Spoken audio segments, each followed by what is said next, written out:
Estructuralismo. Ferdinand de Saussure. En la primera mitad del siglo XX, la lingüística inicia su camino como ciencia. Primero comenzó por delimitarse y definirse a sí misma, haciéndose necesaria la búsqueda de diversos fundamentos epistemológicos y metodológicos. El estructuralismo es la teoría lingüística que considera la lengua como una estructura o un sistema de relaciones y establece los principios de forma y función para delimitar y clasificar las unidades de una lengua. Dentro de la perspectiva estructuralista aparecen unos principios generales como la naturaleza del signo lingüístico, la dicotomía significado-significante, lengua-habla, sincronía-diacronía, sintagma, paradigma. Dentro de las propuestas planteadas por Saussure, es destacar la distinción entre lenguaje, lengua y habla. La lengua es un sistema de signos en el que solo es esencial la unión del sentido y de la imagen por sonido, y en el que las dos partes del signo son igualmente psíquicas. La lengua es algo colectivo, social, producto semiótico, que gracias a una convención permite la comunicación entre los seres humanos. El habla es un acto individual de voluntad y de inteligencia, en donde se presentan las combinaciones del código de la lengua para expresar su pensamiento personal y el mecanismo psicofísico que le permite exteriorizar esas combinaciones. La teoría propuesta por de Saussure fue objeto de reflexiones y sirvió como pauta para la formulación de nuevos planteamientos por parte de los lingüistas europeos y americanos. Esto permitió la aparición de diversas escuelas lingüísticas como la Escuela de Praga. Sus representantes Trubetskoy y Roman Jakobson aportaron sobre los principios de la fonología, que tiene por objeto estudiar el conjunto de las reglas que ordenan el aspecto significante de la lengua. Aparece el fonema como su unidad de estudio. Escuela de Copenhague. Su tarea fundamental fue elaborar una teoría del lenguaje. Una de sus principales figuras fue Louis Heslet. Heslet divide la lengua en dos planos, el de la expresión y el del contenido. La expresión corresponde a la fonética y el de la forma de la expresión a la fonología. La forma del contenido corresponde a la morfosintaxis y el de la sustancia del contenido a la semántica. Escuela de los Estados Unidos. La lingüística estructural de esta escuela está basada en dos aspectos que han tenido singular importancia.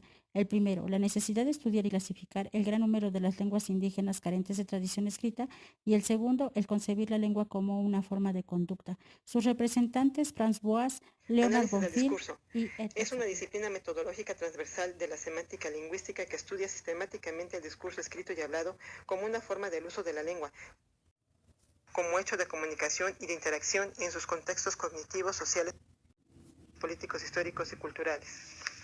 Elena Casamiglia y Amparo Tuzón hablan del discurso como una práctica social que surge a partir del uso lingüístico contextualizado. Tipos o estilos de estudios del discurso. 1. Análisis lingüístico. Estudia sistemáticamente las estructuras del discurso como objeto verbal, la coherencia local y global, los pronombres, el estilo, etc. 2. Análisis de la conversación. Es el análisis detallado de las estructuras y estrategias de la conversación cotidiana. Y después también en las interacciones verbales en las instituciones y organizaciones. 3. Psicología cognitiva. El estudio del discurso es en general experimental, de laboratorio, y se enfoca sobre las estrategias y representaciones mentales de la producción, la comprensión, la memorización y la recuperación del discurso o desinformación. 4. Inteligencia artificial. Aquí se escriben los programas que simulan la producción, la comprensión y la traducción del discurso que el programa necesita para esos procesos. El interés de los investigadores es construir máquinas con capacidades humanas. 5. Análisis crítico del discurso. Se hace desde una perspectiva social, política y crítica, enfocándose sobre la manera en que el discurso se usa y se abusa de él para establecer, legitimar y resistir el poder y la dominación.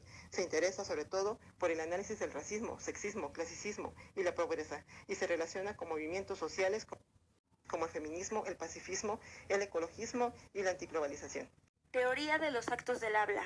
Esta teoría es una de las primeras que plantea el ámbito de la pragmática y se hace el intento de explicar de qué manera llevan a cabo las personas el uso del lenguaje.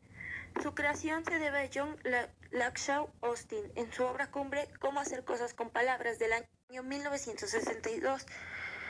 Este personaje descubrió que el decir también era un tipo de acción, es decir, que cada enunciado supone un acto. Además, involucra tres funciones diferentes: locucionario, ilocucionario y perlocucionario. La primera función, la locucionario, se refiere a la producción de enunciados con significado. Esta, a su vez, contiene tres actos: el acto fonético, que es la emisión de sonidos, el acto fático y el acto rético. Este se refiere al término con un sentido y una referencia.